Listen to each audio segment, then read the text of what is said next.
Hello, everybody, and so nice to greet you on that round table. I'm really, really proud and very honored to have you here. Thanks to Sue. So Sue, thank you very much for, linking us all, because on top of that, some of the image consultants here, like Monica and Imogen, I've heard from them.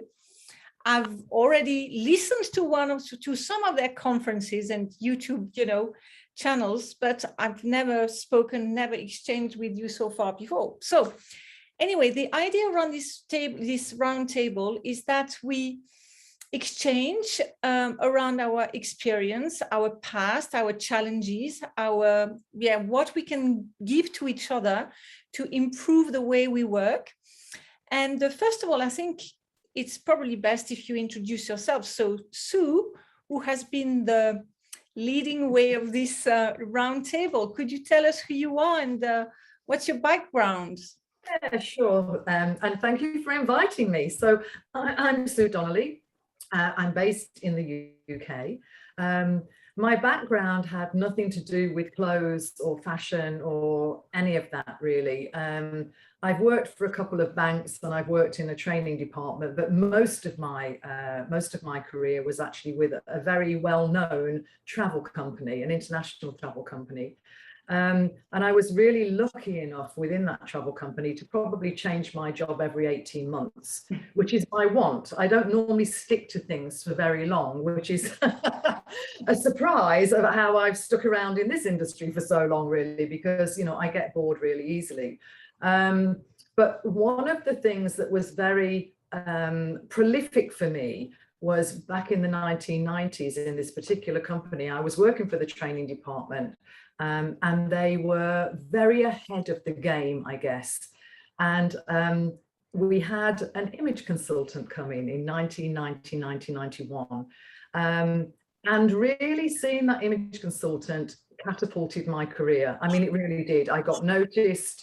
I always felt I was good at what I did, but maybe I just didn't look as though I was good at what I did. And that changed my life, actually. So I am very grateful for that particular company for doing that so early in the whole history of what an image consultant is all about in 1990. So that's one of the reasons that I'm here now. Okay, thank you, Sue. And how about you, Imogen?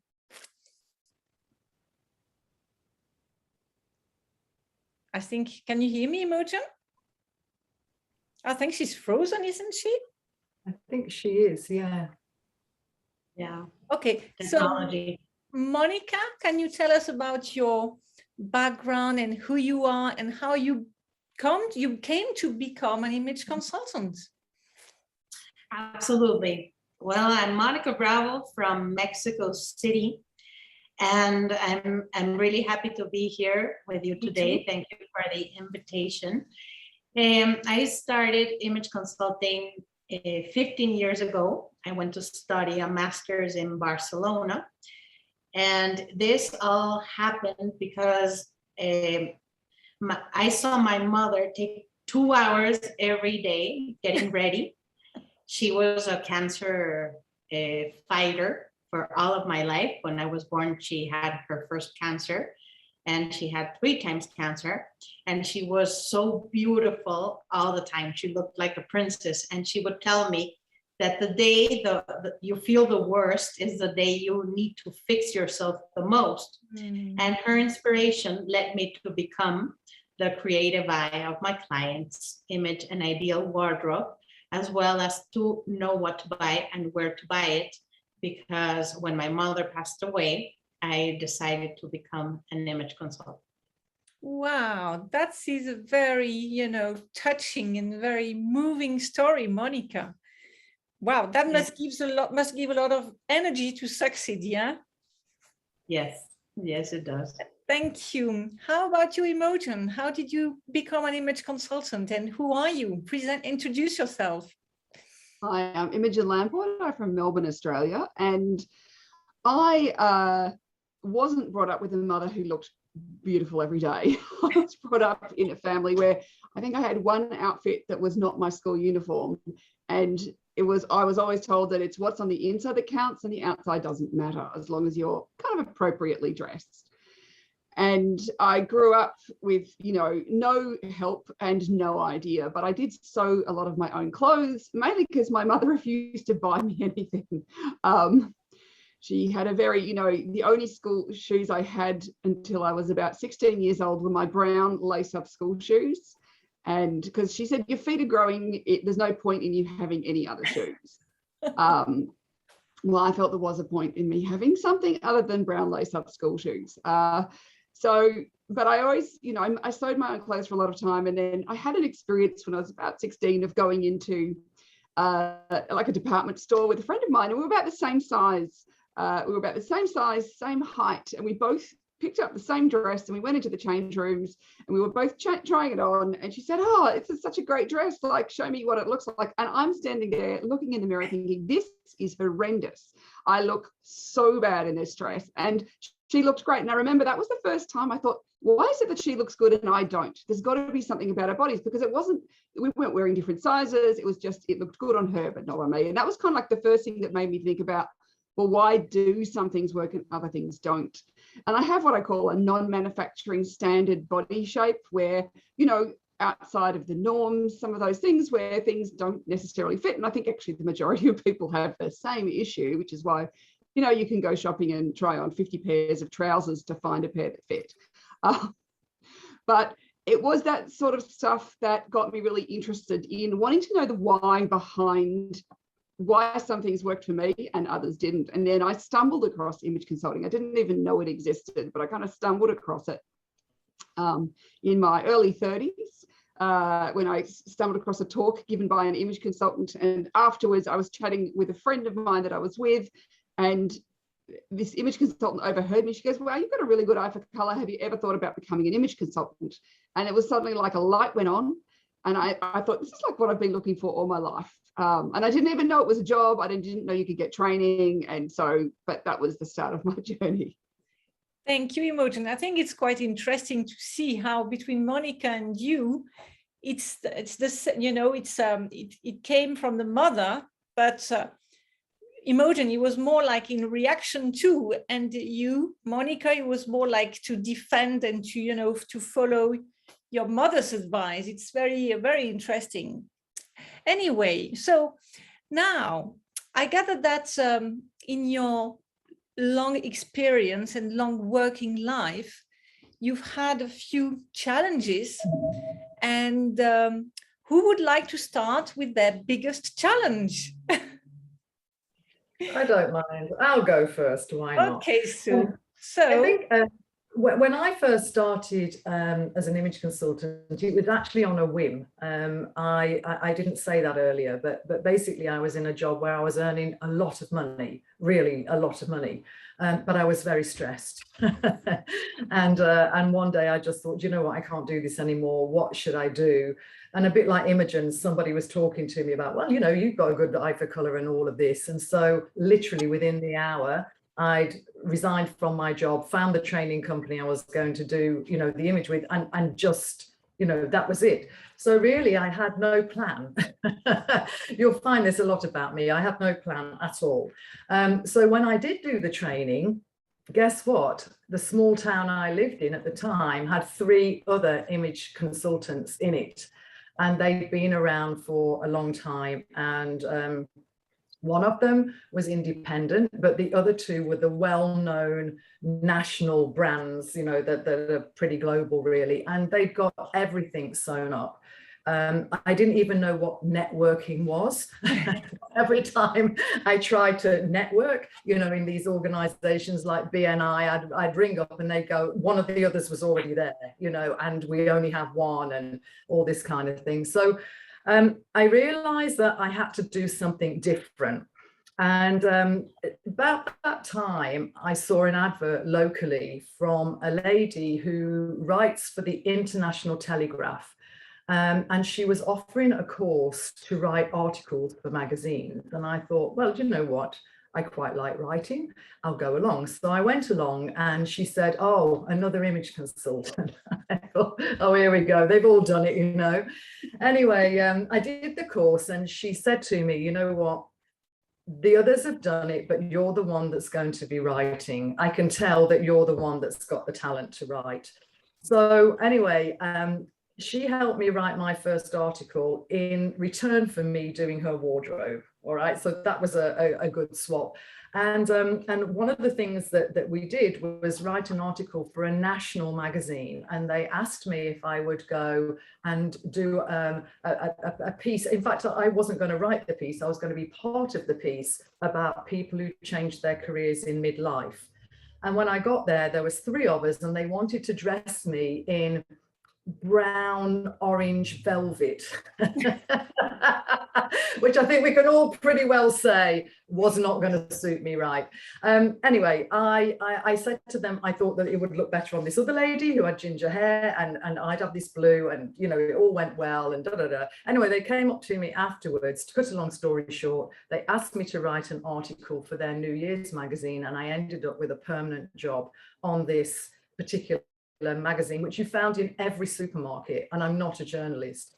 The second thing that I did at the same time was a local magazine. The editor was talking about losing weight, going to the gym as a New Year's resolution. And I wrote to her and said, there's no need. I will teach you how to, because she didn't want to go, I will teach you how to look slimmer. And she wrote an article about what we did. And then I got in all the gyms, and that's how I started. That's how I got all my main business, really, by doing workshops in all the gyms. There was a lot of them, gyms, leisure centres, a whole lot of them around here. And that's how I started, because the others hadn't gone into that particular area. So yeah, and interestingly, the people that came to me from that national magazine are still with me now, and that's 16, 17 years ago now. And because I worked for a national magazine, they thought I was expensive. So I was expensive, you know, even though I didn't really know what I was doing, and I stayed expensive. And so, you know, that's something else that I learned, you know, just go with it. Yeah. And I thought it was worth it because I was writing for a national magazine. So yeah, so I guess the lesson in that is, just because everybody else is there doesn't mean you can't succeed. You've just got to find a different way. Absolutely. Be creative. Yes. Yes. How about you, Monica? Your biggest challenge, what would you say it was? Or well, my biggest challenge was when I decided to study this. I had a lot of weight. I was weighing 100 kilos. And in Latin American countries, especially in Mexico, people tend to define themselves because of their image, no? In my house and many houses, they tell you that the way you look tends to open your doors or close your doors, no? O sea, physically in Latin America, your physical image is something really, really important. So I studied this, and I thought a lot of the people I knew in my life were gonna sign up for an image consultancy and no opening and trying to get my way through clients and everything. And until I started working as a personal shopper in Antara, that's the most luxurious mall in Mexico City, was when a lot of doors opened and many clients came to see me, because also one of my passions is personal shopping. I love to shop. So this was a door opener, but knocking doors when you start is something very difficult. And being an image consultant with a heavier curviness and weight is something that also triggered me during my career. Well done. Well done. Fantastic. And how about you, Imogen? How about your biggest challenge, you would say, to this date? You know, when I first started, I think my introversion in some ways, so I'm a natural introvert. So not only when I started did I have a 1-year-old child, I also am quite introverted. And so I didn't have the ability to go out and do networking. So I was trying to build a business going, how do I network and, you know, meet clients and do all those sorts of things. But B, like, it's not my natural state of being is to go out and talk to people and try and sell myself in that sort of way. So that kind of was really hard to, you know, that way of getting started. And that's where a little bit down the track, I discovered blogging, and I thought this is so perfect for me. That allows me, and then in the meantime, I'd had a second baby. So again, I was like stuck at home with babies.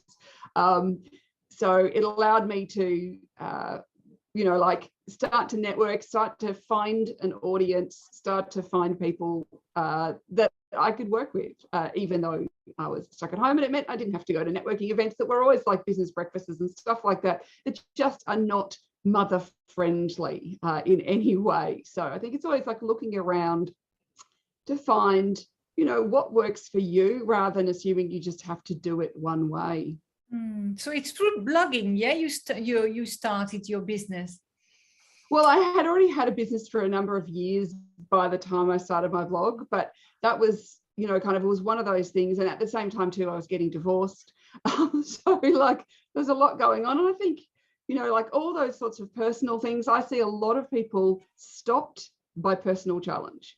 The other stuff that's going on in the world, that they'll go, oh, well, I'll just put this whole image consulting thing aside until my personal life is sorted out. Versus I kind of went, you know, I had the choice, like when I was getting divorced and everything was going terrible and I wanted to, you know, keep the roof over our heads, that I thought either I can really make this business, you know, this business work, or I can go work for somebody else. And I remember thinking, I actually felt physically ill at the thought of working for somebody else. I thought, I can't ever work for somebody else again. So I went, I have to make this work. How amazing. Yeah, I think don't let the, you know, all the other stuff just stop you, because I see that is one of the biggest things I see. I see so many people let external events stop them from doing something they could potentially be amazing at. So precisely, Imogen, what would you say the most important criteria is to succeed as an image consultant? I think you have to find your passion and your drive and your reason for doing it. If you don't have that, every time there's an obstacle, and there's always going to be obstacles, things are always going to go wrong. There's going to be a global pandemic. Oh, but I don't know anything technology, so I can't go online. Like there'll be something that will crop up that will stop you. And so if you are not really driven, if you are not really passionate, you can so easily let whatever it might be, a personal obstacle or, you know, something going on in the world, all those sorts of things from stop you. So I really think finding that drive, finding that passion, your why. So why are you doing this? What keeps you going forward even when times are really tough is super important. And then just having that determination. So it's the every day I come into my office and I sit down and I work on my business. I work on marketing, I work on improving processes, I work on creating new things. Every day I do that. Doesn't matter. And this is the other thing I see so often is so many people think, oh, well, I'm just starting out, and they might spend an hour or 2 hours a week doing marketing. Like I was like going, if you're not marketing, you're not going to get any business, and you can never stop marketing. It's not something, you know, pretty much that any of us can ever really do. So it's having that determination and that personal drive to keep going. Yeah. Do you have a team working for you, Imogen, or do you work by yourself? I do now have a team, and that's kind of come over time. And that's because I do a lot of stuff with technology these days. I've had to employ, I'm not good at technology. Like, so people think I'm great at technology. I'm okay at it. I know enough to talk to technical people. And that's all I want to know. I don't want to know how to do all the technical stuff. So I now have a what I call my chief operations officer who works for me. So she works locally. And she comes in and she really handles all the web stuff for me. And then we have another, like a technical VA who works full time, and she does a lot of like, there's always technical things going on. Like there's always things break down. There's always things that need to be done. There's always things that need to be improved. And every time I have a new idea and think, oh, I'm going to create this new course or something, somebody else needs to put that stuff online. And then I also have an assistant who writes, like, puts my newsletters together for me, does some marketing, that sort of stuff. Also, like, will take I do very regular Facebook Live, so she'll take that and then type out everything that I've said, sort of thing. So it's almost like a blog post, so then I can just fix it and turn that into a blog post. And then I also have another VA who does, like, she puts all my social media together. She, like, does all sorts of stuff, formats documents, makes things pretty, all that sort of stuff. So, like, if I can hand off something to somebody else, I will. Yes, that allows me time and space to have the ideas. It's a pretty good team. So I would have just a general question for each of you. In percentages, how much of your time do you spend marketing? And how much of your time do you spend with clients, roughly? I would say probably about 50-50, actually. I'd say something like that. Yeah, I mean, a lot of my clients now, to be fair, are image professionals that want to be trained in what I specifically do. So a lot of the marketing is more because they know me. Yes. So, you know, it's less about getting out there and doing the marketing because most of them know me already. Not all of them, but most of them. But yeah, I'd probably say it's about 50-50. Yeah. How about you, Monica? For me, it's like 30% marketing and 50 and 70% clients, being with clients or with other image consultants. So I have a school, and in this school, I train a lot of image consultants in Latin America of different things. So they already know me, or they're in contact by my social media, and they just like to be trained and wanna get a bit more. Yeah. Okay. And talk to us about your biggest success, Monica, while you are giving us your figures about your marketing time. What was your biggest success for you? Well, for me, I was very successful being a personal shopper because I used to spend money buying things and being a personal shopper. That's like my expertise.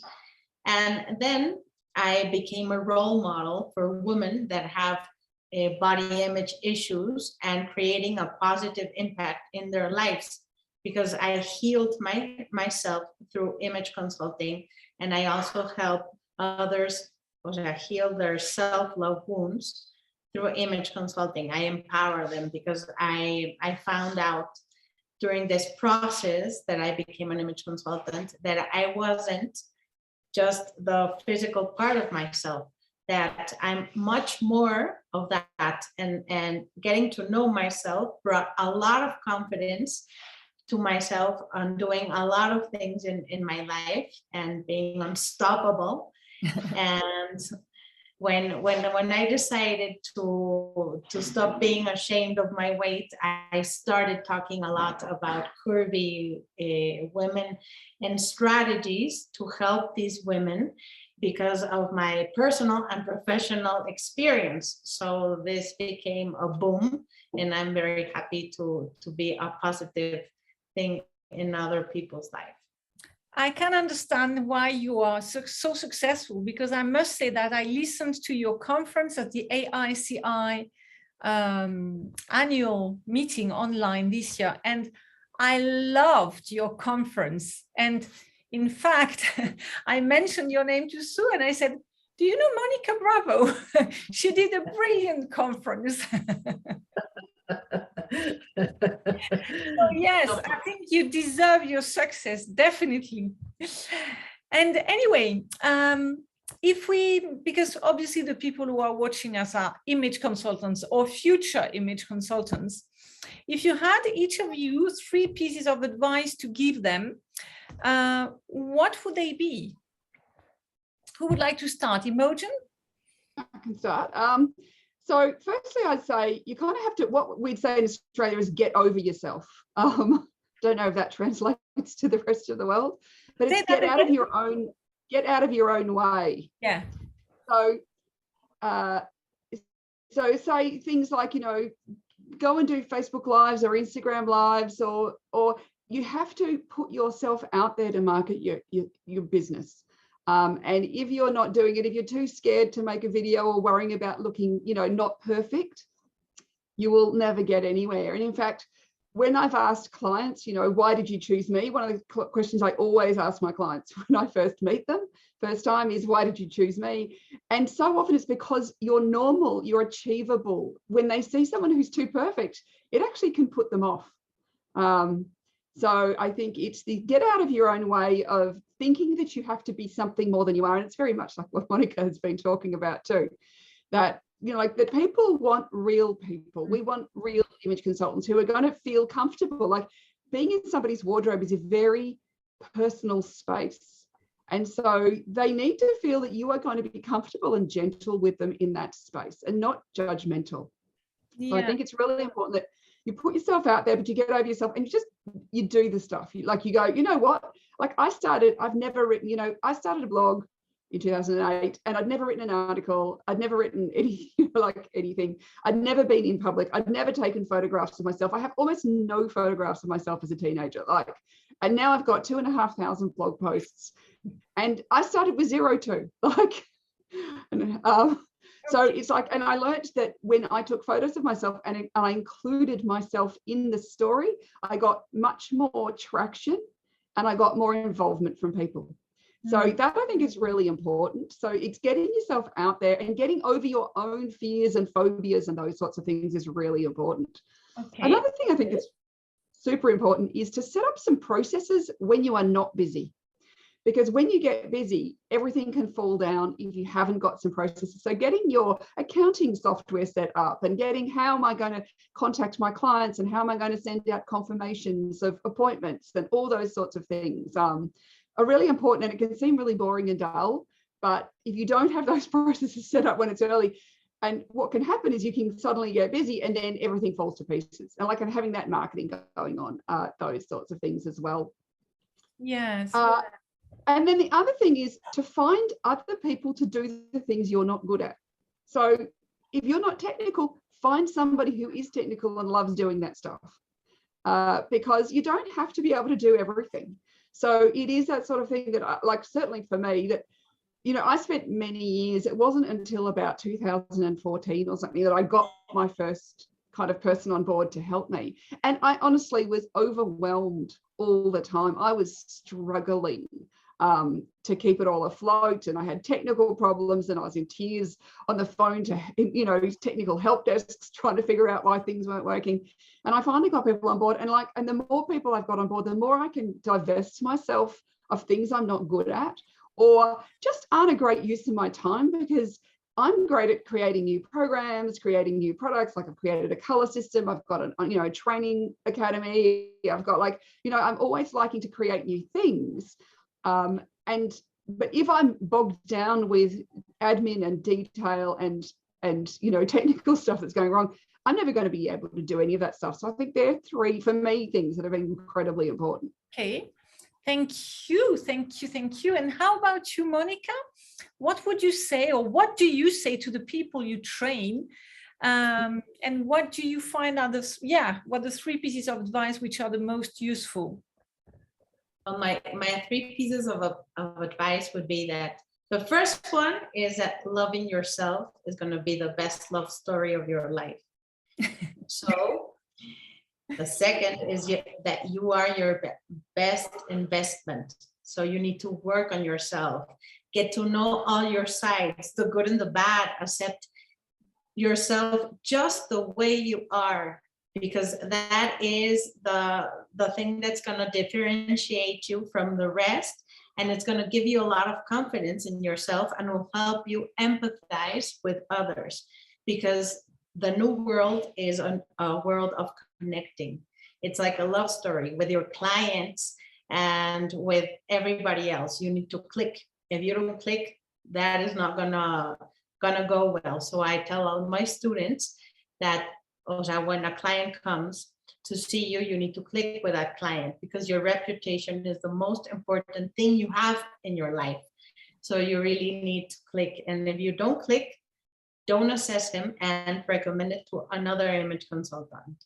And to never stop learning new things. This will enrich your life and you can give a better product, a better service. You need to see in the future, to see ahead, not to see in back. Brilliant. Very, very human advice.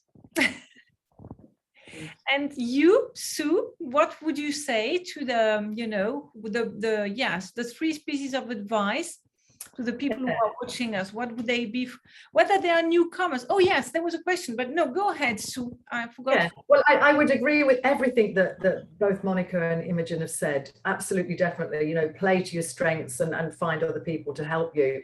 And I think for me, it's don't be scared to evolve. I find so many image consultants that still sticking to the basic foundational rules. And I think, don't get me wrong, those are really, really important, because without those, you're just playing guessing games, you know. There'll always be, and Imogen likes this word, why? Well, why have you said that? And you need to know the answer, right? But I think, you know, don't be scared to evolve. One of the best days of my life was when I gave up doing colour consultations, because I hated them. They just weren't me. And I just used to dread them all the time. I just felt they were really subjective. And you know what? I just say to people now, what's your favourite colour? And we just make sure that that's there. So I think if you don't enjoy something, you don't believe in it, you don't have a passion for it, you can get rid of it. It doesn't mean that what you learned is not important, because you may need those basics at some point. So I think being able to change and evolve throughout keeps your passion fired. You know, nobody really, I don't think, wants to do the same thing for the next 30 years. You know, you've got to evolve. I think my business has had about 5 different names in the time that I've been around. You know, it's that. I think the second one, and I find this really hard, so it's a piece of advice I'm still trying to follow myself, and that's listen. I am a talker, if you haven't noticed. I need to listen. What do they say? We've got one mouth and 2 ears, and we should use them in that order. But I think people don't come to us to find a new outfit, to find style. What they're coming is to find themselves. And often we tell people what to do instead of listening to what they really want. We're not listening between the lines. And I think if we can listen to what it is that they really want, in the end, they'll make up their own minds. If they make up their own minds with your help, they'll own it. If we tell them what to do, it'll be out the window within 2 weeks. So I think for me, it's about listening. And I think really that's probably my 3. So, you know, listen and consult, really, change and evolve, and learn the basics, learn them well, but then decide which ones you need to use and when, and don't feel that you have to be a slave to them. Thank you. Great. That's very interesting, very, very nice, very, yeah, very thoughtful. And Imogen, you know, the 3 pieces of advice you gave, would you say they would be the same for newcomers or for people you are, you know, like you or like all of us in the end here? Would they be the same for, you know, the long established professional, or would they be different? Honestly, I think they're the same, because I've seen the same problems with both complete newcomers and people who've been around for a long time, where either they haven't set up a process or they're too scared of change. Like what Sue is saying about change and evolving. Like, I have changed and evolved so much over the years. I have got so many different things I do.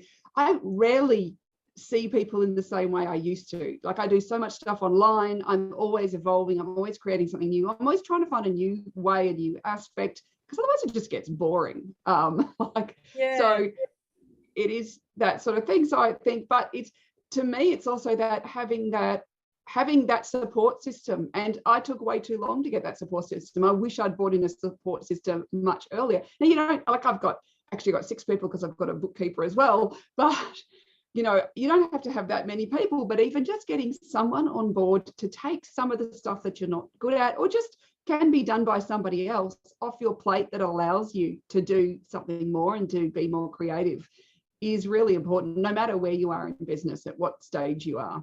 Thank you, Imogen. Do you have a team, Monica? Do you have people working for you, or are you on your own? have a team in my school.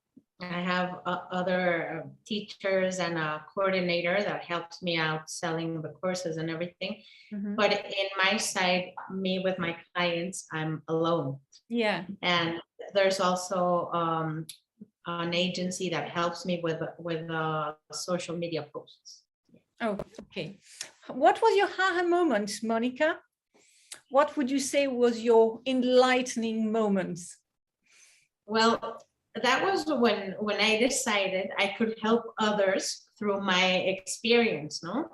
The moment I decided to heal myself and take the shame away of my body weight and my body is the image issues openly, that's when I started to bloom more and more, because for some, the worst things in your life and your defects can become great assets to help others overcome the things in their life. You never know what others are going through.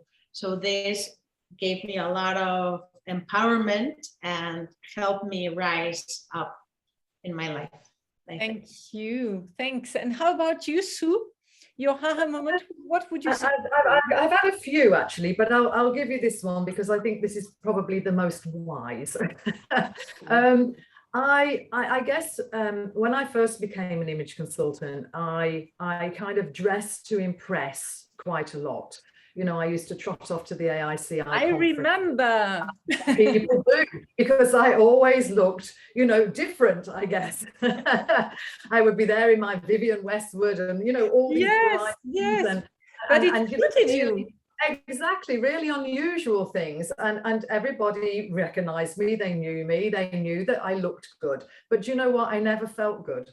And it was an aha moment only a few years ago that I used to think, I've got all these clothes and everybody tells me I look really good in them. And I know people notice me. And so it's had an effect, but they're never worn. They're only worn when I'm in front of my colleagues and peers. I never think about, oh, I'll just wear that jacket with a pair of jeans, you know. So I had this, what I call the supermarket moment. And this supermarket moment was, what would I wear to go to the supermarket and how much does it differ from what I'm doing when I'm in front of my colleagues? And it differed a lot. And I realized that for me to be really comfortable, I had to feel good in my clothes, not just look good. There was a huge disparity between just looking good and feeling good. And so now I have changed my whole style. It's still a bit out there, but it's a lot more simple. It's a lot baggier. It's less colorful. Though if you could see the shoes I've got on now, then you would probably not, because they're pink and furry with little heart buckles and they're about this big. So they're quite something. But I've got to be really, really comfortable. And that's the only way that I feel authentic now. I don't want any more outfits for the occasions hanging in my wardrobe. I want things that I can wear all the time. I still want to be stylish. I still want to be fashionable. I still want to look good, but I want to really feel good at the same time. So my whole wardrobe is completely much more simple than it used to be. And people, you know what? They still notice me. So it works. But I kind of likening it to buying a new pair of shoes, right? And they make your legs look a zillion feet long, but you get blisters within about half an hour, but you've got to have them on all day. You know, you can't think with the blisters. You just can't think. So every time you're in an outfit that's physically uncomfortable, it actually shows in your face. You become mentally uncomfortable as well. So my belief now that actually your clothing and what you wear is a wellness tool. Actually, I do believe in that. Prior to being an image consultant, did you dress as well in this you know, flamboyant way like you did as an image consultant, or did you? I found I've gone back in time and I seem to have like 5 years out of every decade I am the peacock, and then 5 years I go into the neutrals. So I'm ready to come out the neutral side, but I don't seem to be doing that just yet. So yeah, I do, and I don't know why that is. But at the moment I am much more interested in the shape of a piece of clothing rather than I am the color, the pattern, and all that kind of thing. Yeah, and I guess it comes back to what we said before about evolution. You know, life evolves, what you do evolves, and the way you look evolves. What's the same is what's inside. It's just how you put that across will change because circumstances around you are changing. You know, you're getting older, stuff like that, all of that. Yeah. So that's my aha moment. Clothes have to be physically comfortable as to make me mentally comfortable. Okay. Yeah. Well, I think that as well, when you grow older, you want to be more comfortable anyway. So it's part of the way, I imagine. Monica, out of your experience as an image consultant, what would you say you take away? What did you learn so far from the entire journey? Well, that sometimes the great obstacle that limits you in your life can become the great asset to inspire others in their life. I also, as a personal shopper, I tell people, just to continue what Sue was saying, that your wardrobe needs to be like your birthday party. All the people you invite, you need to love as all the clothes you have. And making a wardrobe takes time. It's something that's gonna suit your mood and your lifestyle for all of your life, no, in 360. So I'm really in accordance with Sue about this. What are your projects, long and short terms, Monica? Well, my projects are still working with women on their body issues through image consulting and training other consultants through Peace Shopper School. That's my online school, because I like to give a lot of information so they become great professionals, because in Mexico, since many universities brought out not the diplomate, but the career as image consultings, there are thousands of image consultings, and I want to make them better image consultants, more professionals, and bring them to AICI so they get this in touch of worldwide how the image consultancy is all the way, and network with friends and colleagues as you are, so they can get a grip of how the image consultant industry is in the world.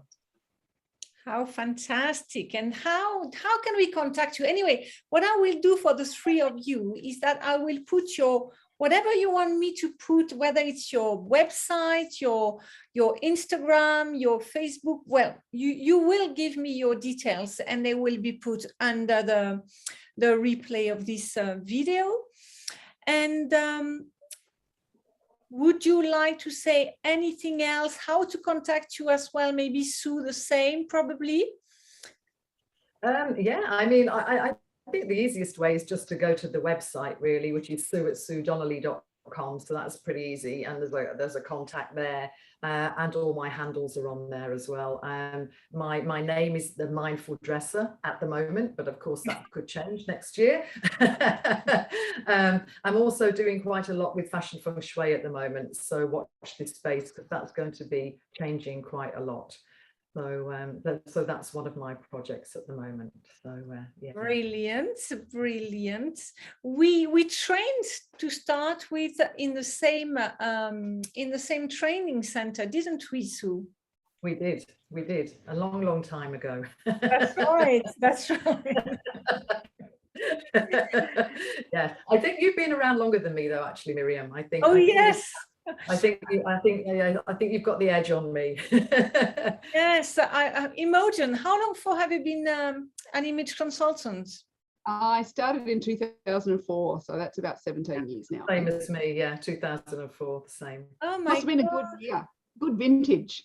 Yeah, absolutely, and Sarah Brummett too, so 2004, so all the best. Monica, what about you? I don't think I will say when I started. I started around the time in 2006. Okay, great. And is there anything else you would like to add to this. Yes, one thing I'd really like to add, actually, because I think this is really important.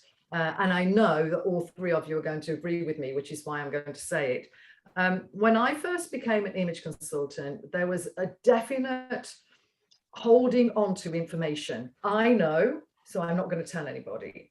And I think that that is really wrong. And I think what the four of us have got in common and why we know each other and why everybody else knows us is because we have been prepared to share. And I think that if you don't share, nobody learns and the industry just grinds to a halt. So I would just like to finish by saying to everybody that's going to be watching this, you know, if you've got something that other image professionals or anybody is going to be really interested to learn and hear, then please just go out there and do it. Because even if you feel you're doing it for free, it will come back to you in spades. You will really get the benefit of that. And I think, you know, Imogen, Monica, and myself, we've all been around the world. I mean, you know, I've been to Mexican universities. I've even been on Mexican radio, right, Monica? Yeah. I've been over to Melbourne, I don't know how many times. Imogen's been over to London and so on. You know, that's how we grow and we get contacts without, you know, the networking events. And we get contacts with people that we can grow from and enjoy. And I mean, even if you look at today, we've all got things in common, but we've all done them differently. And we've all said different things, even though we kind of agree on everything. And I think that's what's really important. You know, it's about being yourself, being authentically yourself and not worrying what anybody else is doing, but being prepared to share what you learn along the way. Absolutely. Sharing is caring. So if you care for the industry to grow and be better professionals, we need to share who we are and our expertise. Yeah. It's Absolutely. very well said. How about you, Imogen? Do you want to have the last word? I start to agree with Sue, and it's one of those things that people often say, like, because I share a lot of information. I, you know, give enormous amounts of information away for free. And you know what? All it does is position me as more of an expert. So when people say, aren't you worried that nobody will come to see you because you've given everything away? I go, no, because what happens is people read or see my stuff and then they go, she knows what she's talking about. I want to pay her. And so, in fact, it works the other way around and it draws people to me and it draws the right people to me as well, because I'm going to share in my way, just as Sue shares in hers and Monica shares in her. Like, we all share in our right way. We're not the right person for everybody. And so this is where, by sharing, you're actually drawing the right people to you, so that, you know, they're going to get the best outcome because they've gone to the person that they resonate with as well. And there's always people who want an objective view. And the way I see people is that there's the people who are what I call the DIY people, the do-it-yourself people, who are never going to pay to see an image consultant. Yeah. You know, like the end of the earth could be coming, never going to pay someone. And then there are the people who are out there going, I need some help. And when they're looking around, they're looking for who will I feel comfortable working with, who kind of would get me, all those sorts of things. And it's the people who share are the people who are the ones who will draw the people to them. And look, there's a really amazing statistic that only 1% of people on the internet actually are content creators. The other 99% are not creating anything. So we may often think, oh, but you've written everything already, or you've, you know, like I read Sue's book before I, you know, like I, you know, and I'm thinking, oh, like, you know, who am I? Often we can think, who am I to start putting stuff out there? Because Imogen's already got this huge blog and, you know, people have written books and all that sort of stuff, that it's already all out there. But the reality is you're not out there and you've got your own way of expressing things. You've got your own take on the world, and nobody's ever going to find out what that is if you don't do it. So you have to be you, like just being you, put yourself out there. Everybody else is taken, you know, so it is something. And the other thing I think it's really important is to remember that value, that what you offer, the value your clients get is in their eyes. You can't know the value you give. It's what they think is valuable. And because we can often think, well, you know, nobody will pay for this, or nobody will pay this much for something, when really it's people put their own value on stuff. And so it's not for me to say how valuable something is. It's for my client to decide. Well, good ending. And it's true as well that, you know, when we started, all of us, and when I started more in particular, we didn't have internet, and what we learned, we kept it for ourselves, because apart from if you were going on a radio program or whatever, you could talk about your business. Whereas today, to be acknowledged, as you said, Imogen, you have to give, because this gives you credibility. Otherwise, you are forgotten. So anyway, well, I will share the screen differently now, and I'm so grateful. Thank you so much for giving all this information and advice away. It was great having you all. Even though it was very difficult to organize this meeting, since as we are talking, it's 11 o'clock in the evening, it's 7 o'clock in the morning for Imogen, and it's 4 o'clock for Monica in the afternoon, and it's 10 o'clock for Sue. So congratulations just for that. Thank you all, and I wish maybe one day we will meet, you know, in flesh. Sue, it's easier, but thank you so much. I will send you the link for this round table. Okay, so thank you for contributing to the French-speaking markets via this round table. Bye, ladies. Bye, Sue. Bye, Monica. Bye, Imogen. Bye. Thank you. Thank you. Bye. You're welcome. With pleasure.